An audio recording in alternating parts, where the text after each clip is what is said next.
Hello, and welcome to another episode of the Breachside Broadcast, home of the finest foxcasting either side of the breach. Today's episode is about trickery, subterfuge, and deception. Magic runs strong in Malifaux, but stage illusions can be just as powerful. Murders can turn out to be mere misdirection, and sleight of hand can mean the difference between life and death. I hope you enjoy The Face Behind the Lie, right after this word from our sponsor.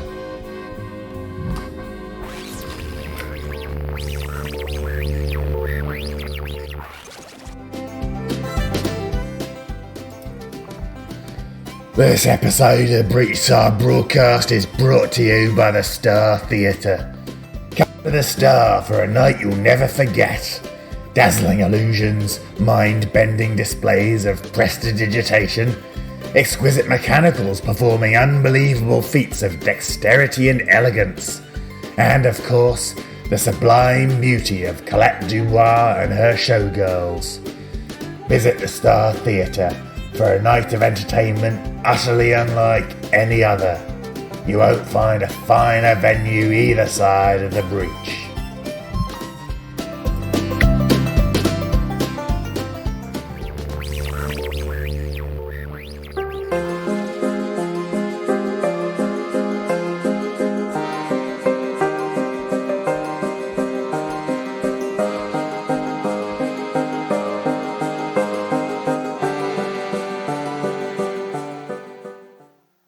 The Face Behind the Lie by Matthew Ritter.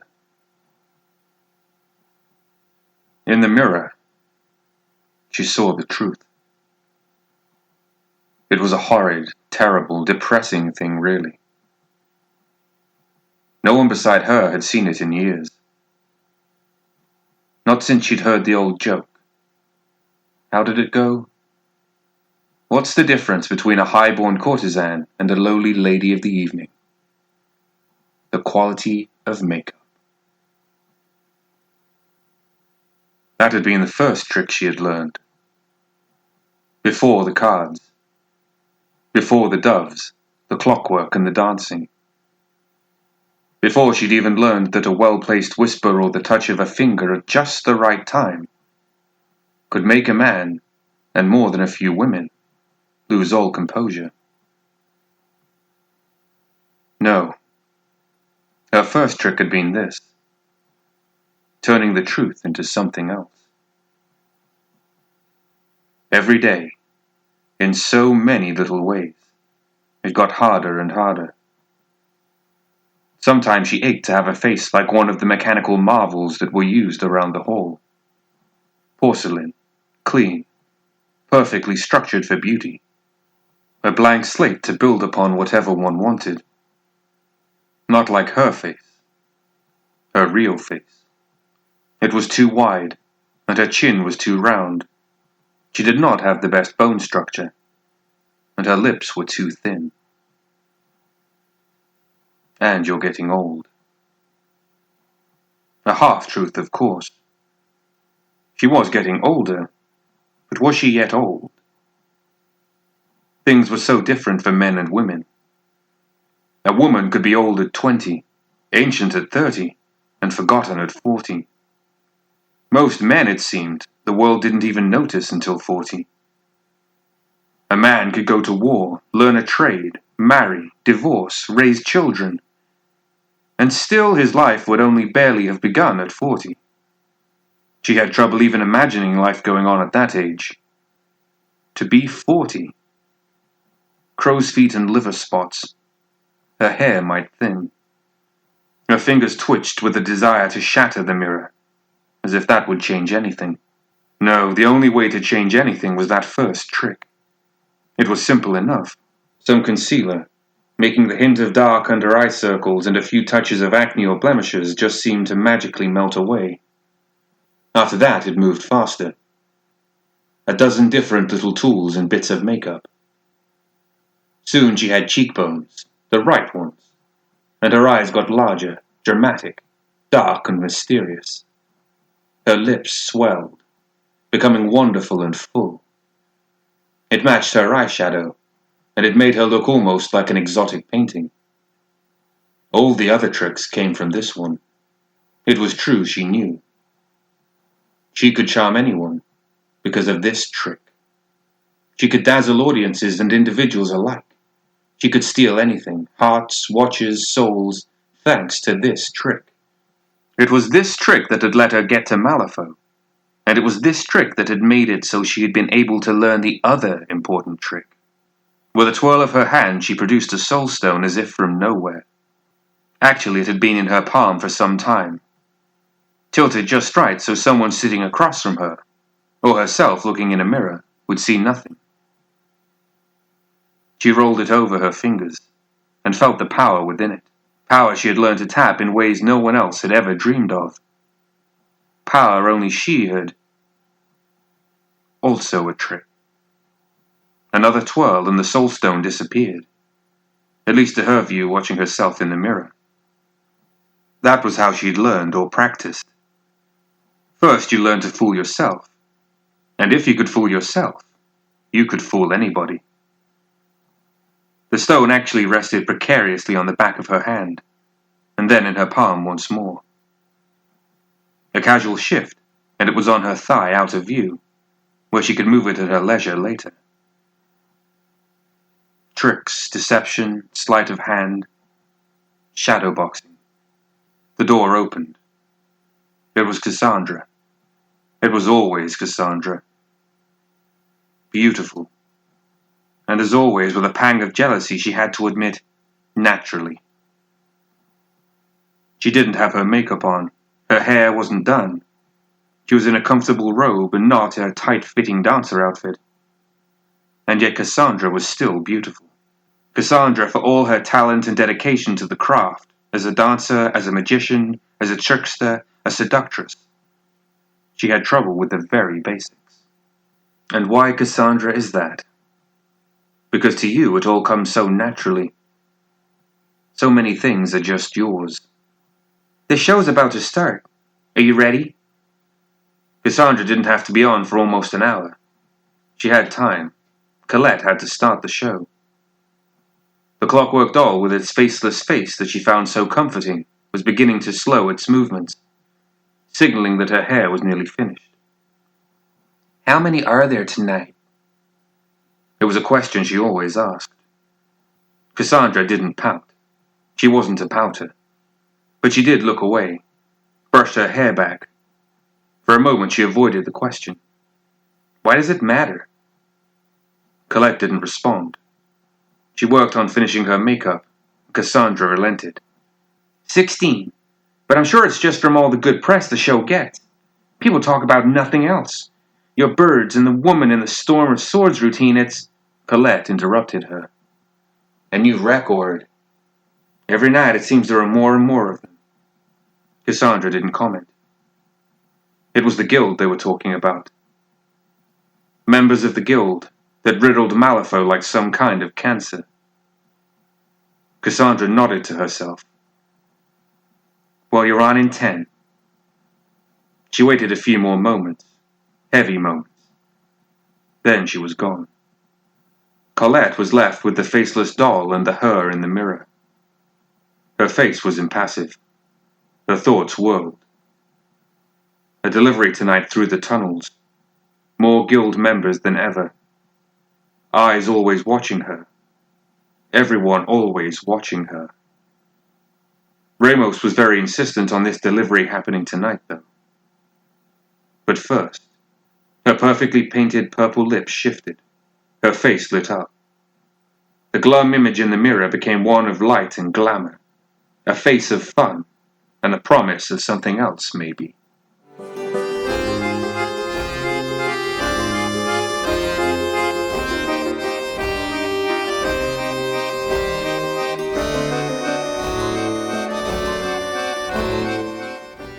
And what a show it was!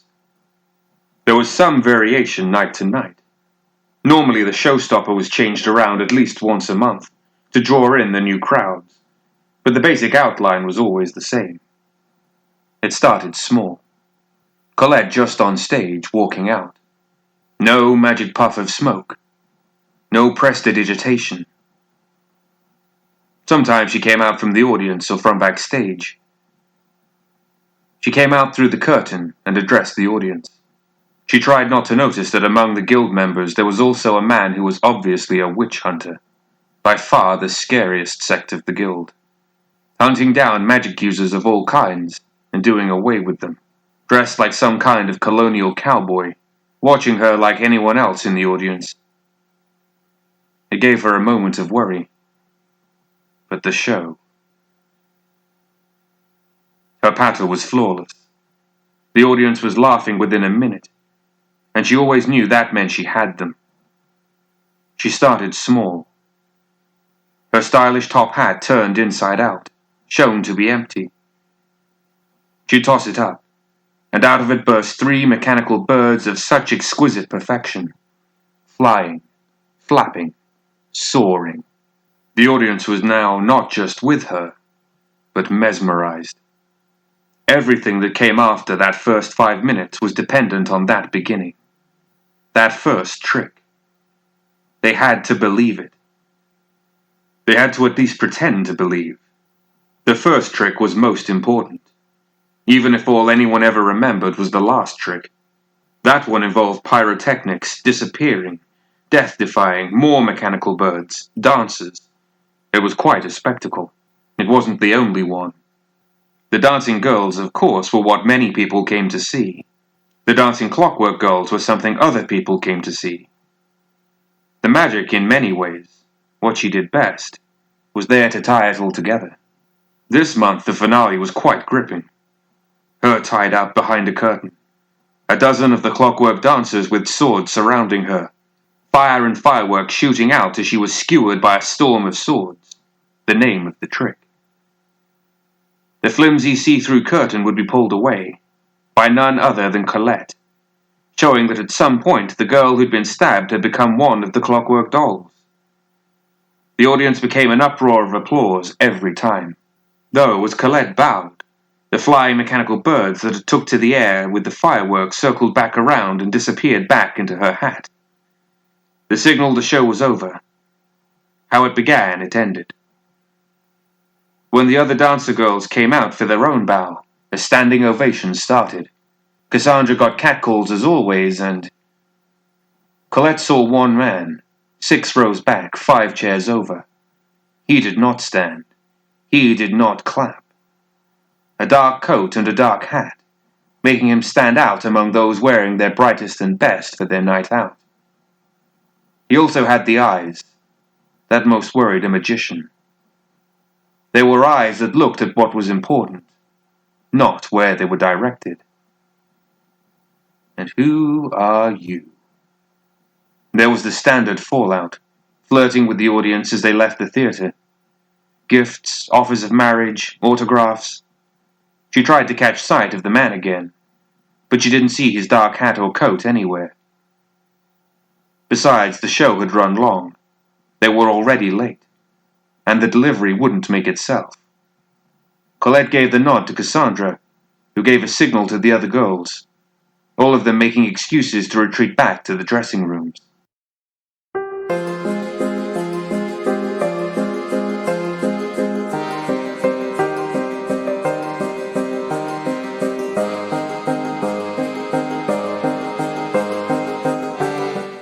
The coffin was heavy, but thankfully none of the girls were carrying it. That was for the clockwork dolls. Colette was often pressed to reveal just where she'd gotten them and who the manufacturer was, but she was not about to reveal any of her secrets, let alone that one. Cassandra led them down the tunnel. It was where most of the funding for their little theater came from.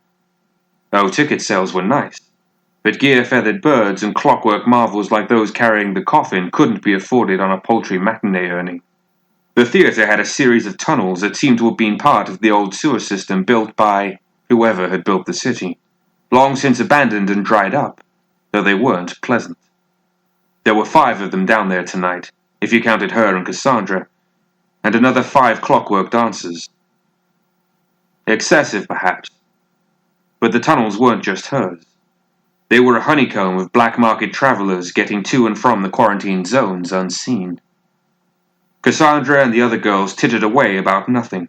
It wasn't long, though, before Cassandra's soft voice spoke to Colette, noticing she wasn't participating.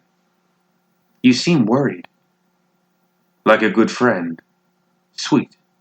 Caring." Colette answered her concern with a bored expression, one that had ruined the ego of more than a dozen men. Cassandra stopped trying to talk with her. The other girls caught the scent of it, and were soon silent as well. Colette had often wondered, at first, what kind of things were in the delivery she made. As a go-between of Ramos and his black market connections, it was bound to be something interesting. That curiosity had faded with each trip through the tunnels. Each time the delivery man had dropped off whatever box to be kept backstage among the other supplies for the show. Each time she'd had to perform while the guild watched, knowing there was enough evidence under her feet to have her hung for any number of crimes, if they dared to look. It had gotten old fast. Now it was just a job. A dangerous one at that. She heard them first before she saw them. She could tell by the footsteps they weren't Guild. Guild walked with a purpose. There was no shambling, no clumping of old worn boots. There were maybe 20 of them, coming around one of the sewer tunnels. She knew they had come looking for her specifically. Or probably more what was in the coffin. They had not yet gotten out of the tunnel network under her part of the city, which no one who was not coming to her theatre used. They were ruffians.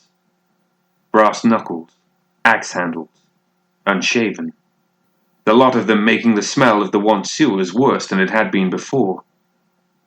A few had attempts at class. A coattail here, a cane there. But it was a mockery of the real thing. "Give us the coffin, and none of your pretty ladies need to get hurt." The one speaking stretched a loop of chain between his hands, in a way he no doubt considered menacing. One of the others cracked a bat against the stone wall. Cassandra had yet to pull the sword that she kept at her hip, which was nice of her. It gave the men a chance to realize their mistake. The click of Colette's heels echoed through the tunnels, as she stepped out in front of her pretty protégé. "I do doubt that I'm in any danger of getting hurt by the likes of you." The sound of a hammer being pulled back, letting her know one of them, or more, had one of those awful firearms. Smoky, nasty things. "Yeah, if you give over the coffin, that's true. So just—" He didn't finish what he was about to say. Colette lifted her hand up and gave the smallest twist.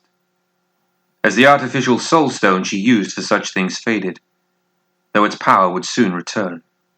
The twist was not to the air, but to him. A trick she'd learned quickly, and for those weak it was quite effective. Reaching up and twisting the very lines of energy that made the man. All that he was became undone. It was not as graphic as it could be. A gasp, a step, clutching his chest. He hit the ground and did not move. Colette blew softly along the tip of one finger, like it had been a gun, her eyes scanning the other 19 men. She knew if they had been men themselves, the lot would have broken and ran. But they were just women. She mentally marked out the most dangerous.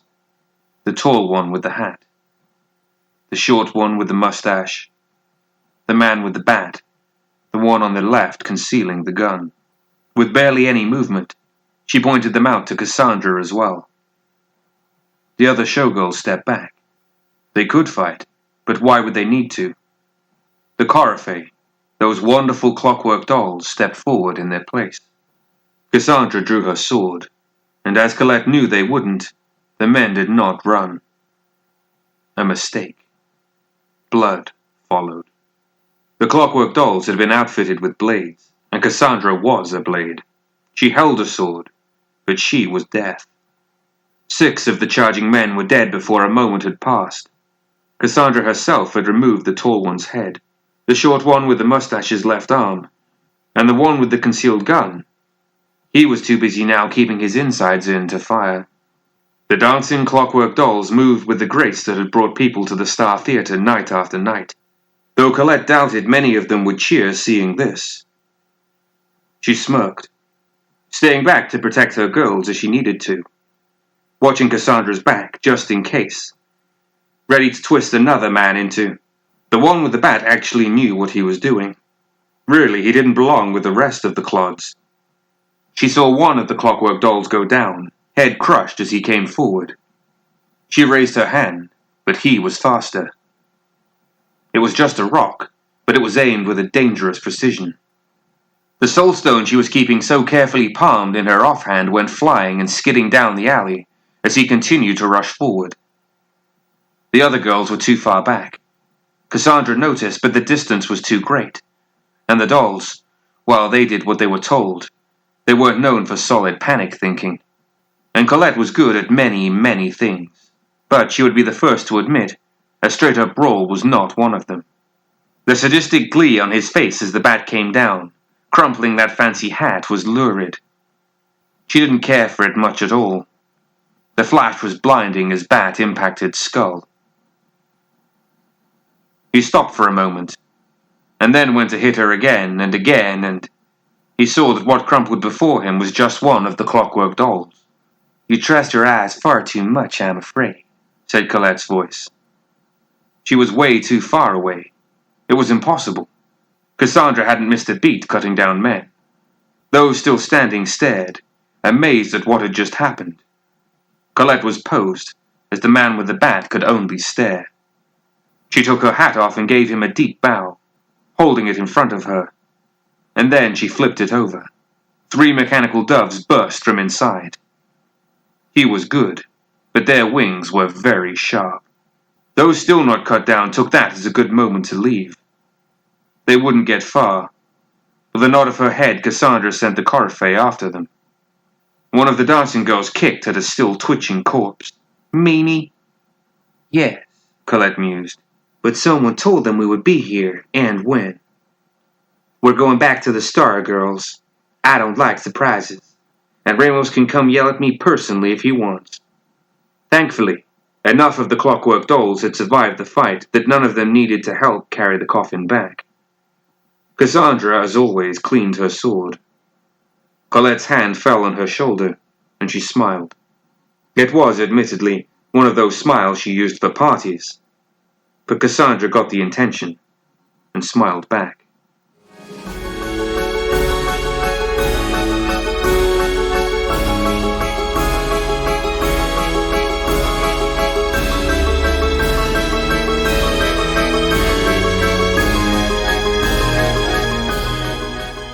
Colette was furious as she sat in the basement with all the random odds and ends from the show.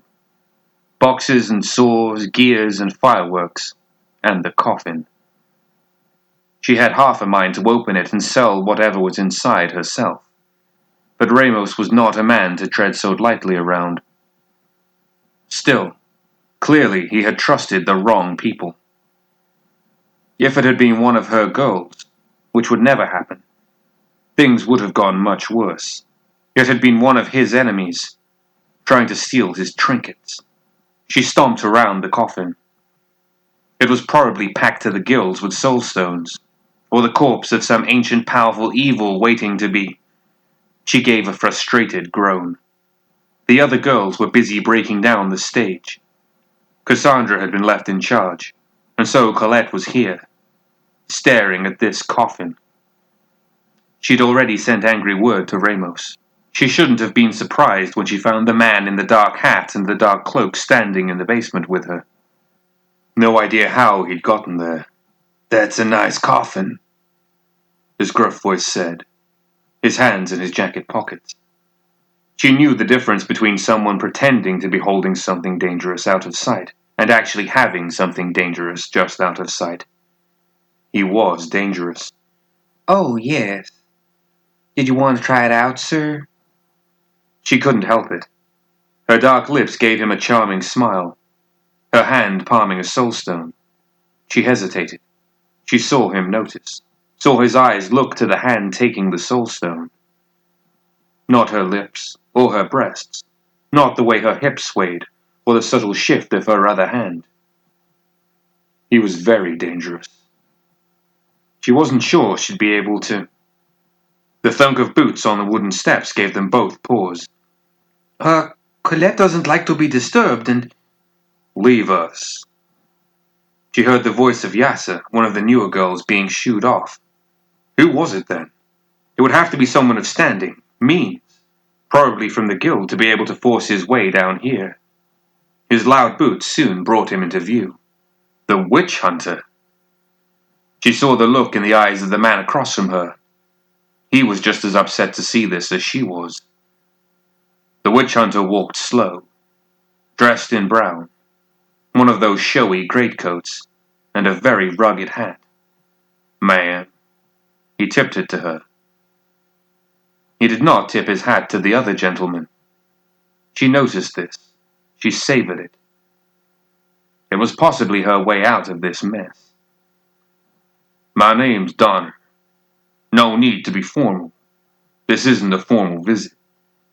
I just happen to be looking into some rumors. Magic, mayhem, devilry." The witch hunter, Donner, apparently still hadn't even looked over at the dark-dressed man who seemed ready to run, fight, or stay invisible. Colette played it up. Her eyes, her hand against her bosom, innocently drawing the eye to the curve she possessed. A half curtsy, the obvious grateful tone in her voice. The man in black rolled his eyes. "Oh, well, sir, my name's..." "I know who you are. Everyone does. Wonderful show you have," Donna said, as he walked about the room in that same slow way. Hands on his hips, his eyes falling on the different objects in the room. "How do you manage all those little tricks?" "Well, you know what they say about a magician. She..." "Better hope her magic ain't legit." Her blood ran cold. He knew. She was going to have to kill him if she could. He'd never get out of the Star Theater alive. Never. They could dispose of the body. "And what about you, gent? You just paying Colette Dubois here a friendly call?" She'd almost forgotten about the man in black. Witch hunters tended to give her tunnel vision. He seemed at a loss for words, but Colette minced over. "A lady would indeed have to explain why she was with a man unchaperoned." Her hand moving out to test in a flirty way on the man in black's shoulder. "But I can hardly be called a lady." She leaned against him. He seemed quite thankful for the moment to consider his words, and of course, who wasn't thankful to have Colette leaning against him? "That's right, sir," his gruff voice said. "I'm just here because after the show we got to talking, and he was just so charming." Her hand drifted across his chest. "He wanted to see backstage, and then he wanted to see where we kept all the set pieces, and oh, well, here we are. I don't even know his name." She smiled in an empty kind of way. "Richter," the man in black said. An obvious alias. As he straightened up, Colette slid off him in a practiced way. "Richter, eh? You look a lot like a man I've seen a sketch or two of. Though maybe not just like him. Maybe not just like him." Donna continued to walk around slowly. He didn't pull out a cigarette, but Colette couldn't shake the feeling he wanted to, just to help with the slowness of the scene. She minced away from Richter. "Oh, he does? Who does he look like?" Richter shifted. "Myself. Not like anyone else. No, that's not quite true. See, you look a lot like this one fella known as Handsome Bill. Only you're not quite as handsome. So I'm thinking maybe his brother." Richter tried to hide it, but she saw the shift. A notorious spell slinger. Steals soul stones and causes all kinds of ruckus he shouldn't. "Soul stones," Colette said with a gasp. "Is that what that was?" She was over behind Donna now, having shifted almost unseen from one end of the room to the other. Both men looked at her, a bit perplexed. What was? Donna asked curiously, tipping his hat up. Why, that strange colored gem he has on him. Colette pointed wide-eyed. Wide, dumb, worried, horrified eyes, pointing at Richter. Donna turned to the dark-dressed man who just looked confused. I don't have anything like that on me, Richter said, standing. His hand went into his jacket, where the weight was different, and even before his sentence was finished, sure enough he pulled out a soulstone, glowing with a faint light that let anyone know it was charged with the power of the dead. I'd never seen one before, so I just thought it was pretty, Colette said. She winced internally. That was laying it on a little thick. But Donna and Richter didn't seem to notice. Both men's jackets shifted open. Richter had a gun, slung low, simple and loose in the leather, meant to be easy to pull. Donna had a short sword, strapped diagonally along the small of his back, set up to be pulled quickly and to strike in the same motion. They were close enough to one another, but yet not so close that neither weapon had much of an advantage. This isn't mine. Don't you make a move. If you make a move, I will cut you and watch you bleed all over this nice lady's floor. I said, the stone isn't mine. Don't you move. Won't you two just calm down? Colette said, a very feminine flutter in her voice. Richter didn't listen. First he moved, and then both men moved. Colette let out a scream. The sword strike was clean. Richter's gun had never cleared leather. The hammer had gotten caught on the edge of his holster. True to Donna's words, the man in black bled all over the floor. Donna shook his head. Hate to see this kind of thing. Makes my job a lot easier. But now I can't ask him too many more questions. It's the downside to them being dead after all. Colette did her best to pale and look shell-shocked. You killed him? She had to fight the smile deep down. Comes with the territory, man. He was probably thinking of doing that to you. If he's anything like his brother, quite the murderous type. So, I can't imagine you want to talk much, but I did notice this coffin here. Well, it doesn't quite match the rest of what you got down here. All ominous and all. He moved away from the body and to the coffin. She let another soulstone drop into her hand. It's just a prop. Ready. She might only get one chance. He was fast. Is it now? Mind if I look? I don't remember any coffin in your show. He moved over to it, putting his foot against the top of the coffin. She had to admit, she was curious as well, so she waited a bit. If you really want. It's for a new show, though. And, sorry, I'm flustered. I don't see men killed every day. Not every day. Of course, man. You're just so innocent and sweet. You wouldn't have anything dangerous in here, just... He kicked open the coffin. There was a plume of dust.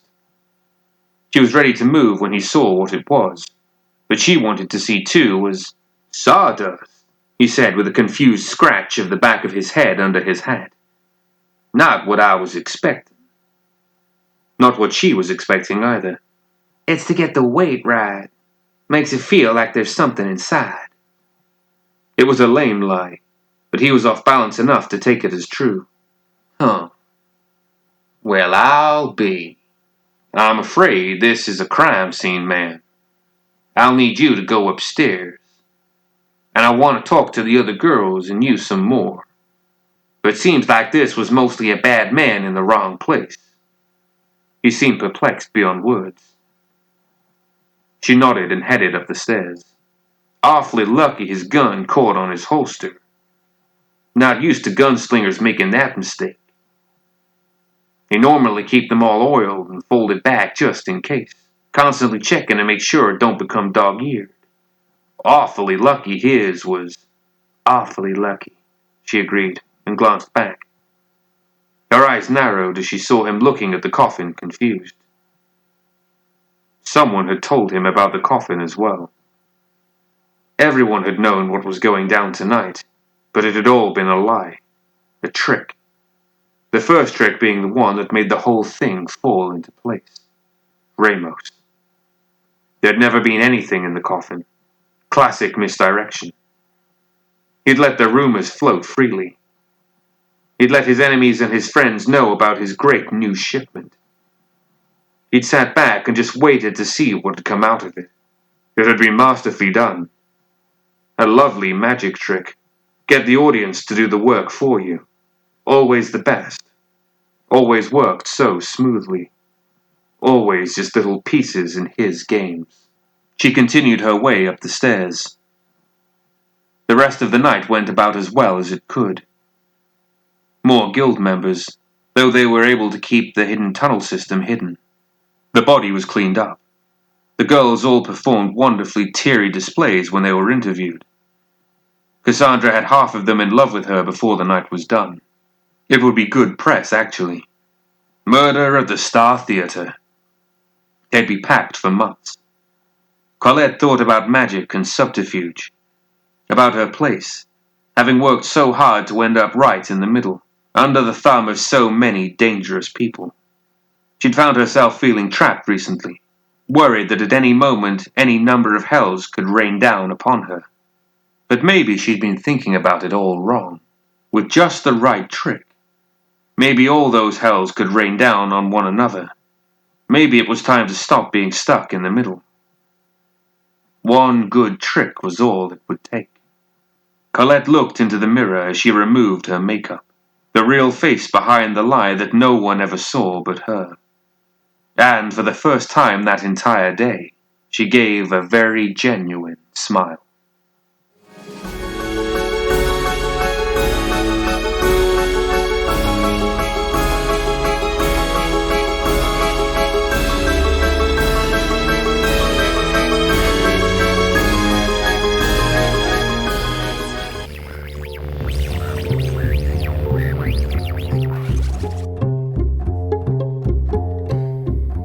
I hope you enjoyed this episode of the Breachside Broadcast. Join us next time for more Tales of Malifaux.